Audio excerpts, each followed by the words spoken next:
Lugo and the Royals actually think they can catch the Tigers now. The Tigers have been quite a tailspin, and I know the lead is still 7 or 8 games, but the Royals think they're still got a shot, so they're going to give it that shot, and Lugo wanted to stay. As far as the Yankees go, they don't want to give up the big prospects. They have watched the team. The team is in playoff position, but has looked really terrible over the last 6 weeks. So I understand them settling, and Suarez still out there. I mean, he is the best fit for the Cubs because he's an expiring contract. He's a free agent after the year, and that fits with Matt Shaw's actually doing better lately, and I think they believe that he's still the third baseman of the future. But if you can get a guy with over 30 home runs now, I think that's the guy to go get, who's got an expiring contract, and then you have Shaw in the subsequent years. So I think that's a good fit for the Cubs. I mean, I'm in touch with the Brewers. I think they think that's a long shot for them to trade young players to get Suarez. Not something the smallest market team ordinarily does. I can't rule anything out in trading season, but I'm going to be surprised if it is the Brewers. Well, that's intriguing and that's exciting, but it doesn't address the Cubs' number one need, which is still starting pitching. And we were reminded of that Friday night when Shota Imanaga got shelled by the White Sox. So if Lugo is off the market, we hear a lot more speculation surrounding Mitch Keller, who has 3 years of contract control. We know Alcantara packed his bags and basically said goodbye to Florida. How would you rank the Cubs' best chances of landing a starter? And who would that be, John? Well, Alcantara may need to unpack because I'm not sure that he's getting traded. You know, he's got an ERA well over 6. I cannot see a team trading real prospects for him, and I can't see them selling low. So I don't see that as a likelihood. Keller isn't necessarily going to get traded. I mean, Pittsburgh isn't necessarily an aggressive team. They've got years to go with him. I do think it does make sense for them to trade him. They've got so many young starters, not just Skeens, but Bubba Chandler looks like a big-time starter. Jones looks really good if healthy. So I would be in favor. I do think they should trade Keller, but I don't think that's a certainty either. The good news is no starters have been traded yet, no pitchers, in fact. We've only had a few trades, and they've been for position players. So everybody's still on the board. It's all going to kind of come down to the end. I'm with you. The Cubs need a starter. There is no question about that, but there is a long list of professional starters. That said, I really don't think that Gore's getting traded. I don't think that Joe Ryan's getting traded. Cease may get traded. He isn't pitching very well this year, but that is a possibility. But beyond that, we've got a lot of mid-rotation starters. Still, I do believe the Cubs will pick one of them up. I'm curious, John. Every time we hear the Cubs mentioned, Owen Casey's name comes up. And I was reading something over the weekend saying that the last time a team traded its top prospect at the deadline was Eloy Jimenez from the Cubs to the White Sox. Is it just not done? Is Casey definitely going to be traded? Is he untouchable? How do they look at that, especially given the uncertainty with Kyle Tucker moving forward? Yeah, I think there's very few players that are untouchable. That said, teams are very reluctant to trade top prospects, and I saw Casey connected with a Keller trade. If that's true, I think Pittsburgh should probably jump on that. Keller, to me, is a mid-rotation starter, not a top-of-the-rotation starter, and has a decent contract, but not crazy. So if I'm Pittsburgh, I jump on that. Teams do not like to trade these type of prospects. Now, that said, can't rule anything out at this time. If they could get a Joe Ryan or a Mackenzie Gore, go right ahead. But like I said, I think those guys are long shots to move. But I would not trade him for a Mitch Keller myself. What did you think Adrien Hower did for his market value Friday night in shutting down the Cubs? I would trade for him. He's doing great. We're talking about a guy whose contract is expiring, a one-year deal, and he is hot this year. He's pitched great. I think he has value. But teams are looking at the full track record and kind of poo-pooing it to some degree. So, I mean, I think it probably comes down to the end. But if I'm a team, I go for him because of all the guys being mentioned, he's pitching, other than Ryan, he's pitching the best. He's pitching better than Gore. He's pitching better than Sonny Gray. We only have 2 months to go. He's up to 97 at this point, so I think he's valuable. I think he will get traded, and he will get something fairly decent. But, I think someone's going to get a bargain there because I'm not hearing a real feeding frenzy for him yet. At least the teams that are in contention are kind of suggesting, well, look at that track record. He's not, but to me, he's pitching great. So I believe in him, and I think somebody should get something good.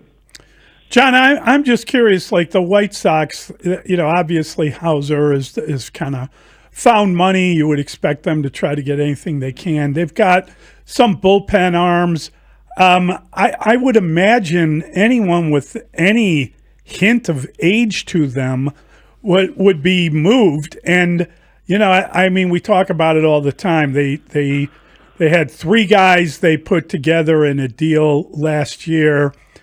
Tommy Pham, along with Kopech and Eric Fetty. Fetty's now gone. Pham's in, I believe, Pittsburgh. The Cardinals didn't do great there, but all that was kind of getting rid of guys.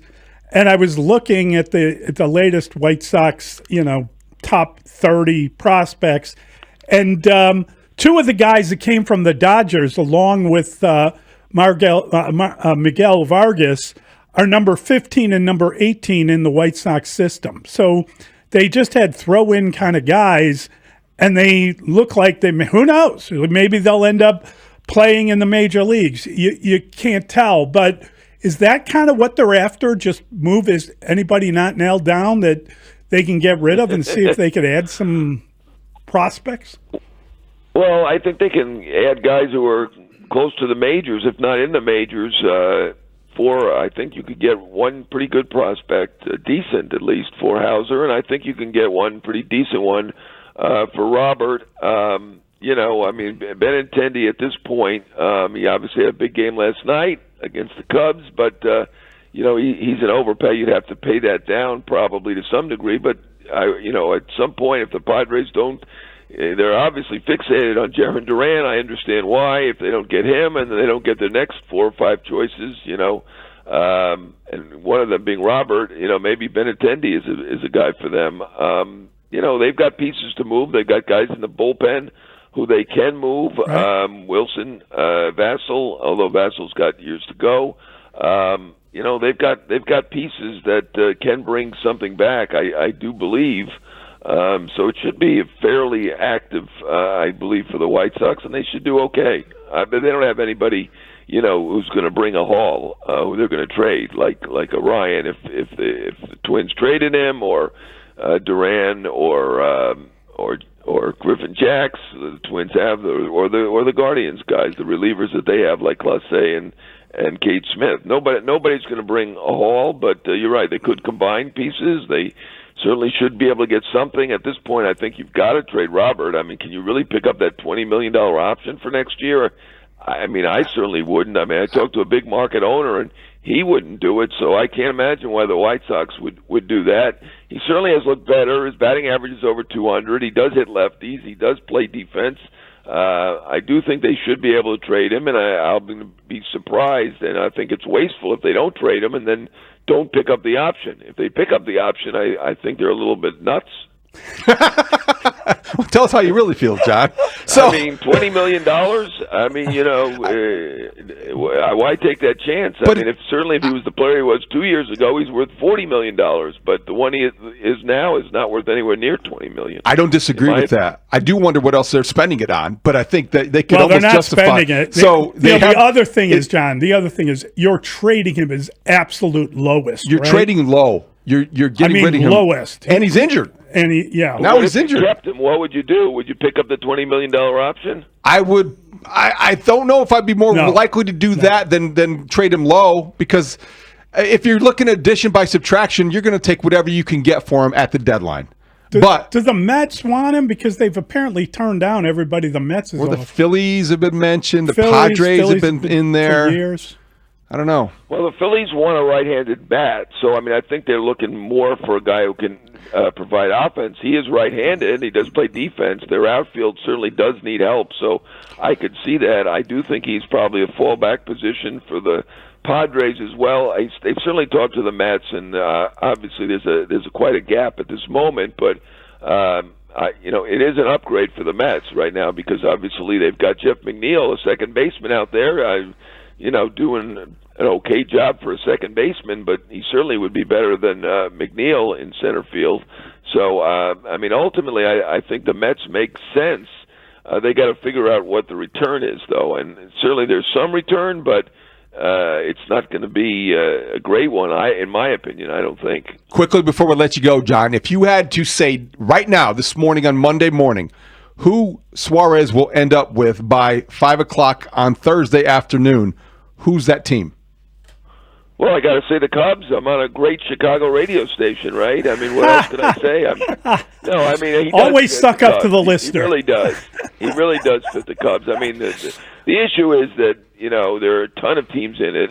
He hasn't played great the last few days, but I think he's just kind of distracted by all the trade rumors and all my conversations and everybody else's conversations. He's had a fantastic year. I mean, he's a borderline MVP candidate the way he's played. So, I do think the Reds are desperate for a middle-of-the-order guy bat behind L.A. De La Cruz. They are clearly in the race, at least as far as a wild card goes. So I think the Reds are clearly in it.